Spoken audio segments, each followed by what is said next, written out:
I'm Monica Nicely with Keller Williams in Roanoke, Virginia. I'm a seniors real estate specialist, and I'm with Jonathan Sweat today with the legacy team at Alcova Mortgage. Hi, Jonathan. Thank you for letting me be on here with you. Thank you. So, I've had some questions recently from seniors about mortgages. And the biggest one is, can a senior get a mortgage? There's really no discrimination based on age whatsoever. I've been asked this question a lot in my career, though.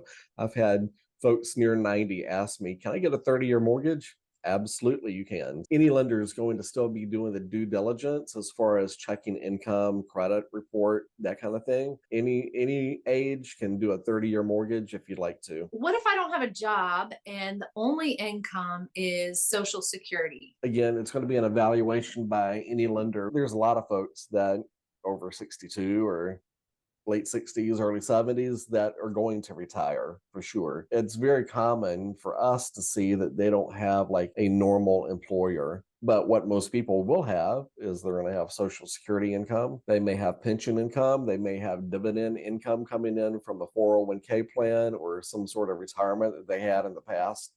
So, based on what income they have, that is certainly income that we can count to help them qualify for a loan. A lot of times, most seniors aren't going to have to pay taxes on like their Social Security income or maybe even disability income. There's a lot of income that seniors may have that is not taxable. If it's not taxable income, we can actually take the income that you have, gross it up by 125%. And that's actually the income that we can use in order to qualify. We do have to look at tax returns. We have to see that it's not something you're paying tax on or get proof that you're not having to pay tax on it.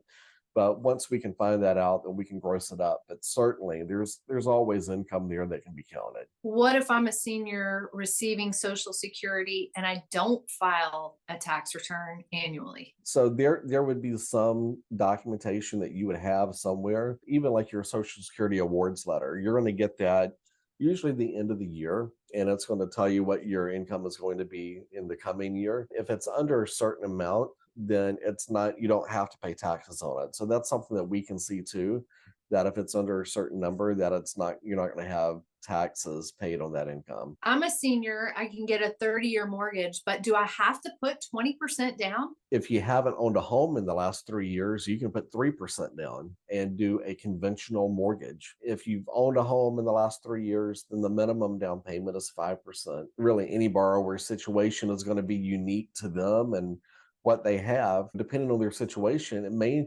even if they have 20% to put down, or maybe a large sum of money they can put down, they would want to work in tandem, not just with the loan officer, but also their financial advisor. They may be advised to put bare minimum down and keep more money in assets. It really is just going to depend what's best for the senior on what they have in assets. Because the last thing I would want to do is probably liquidate a senior's investments to use for a down payment on a home. Cash is good. Having cash that you can get your hands on when you need it is not a bad thing. You can always pay down your mortgage later if you wish to. 5% down is probably the minimum, but if you haven't owned a home, at least three, to answer your question. That was a long answer to your question.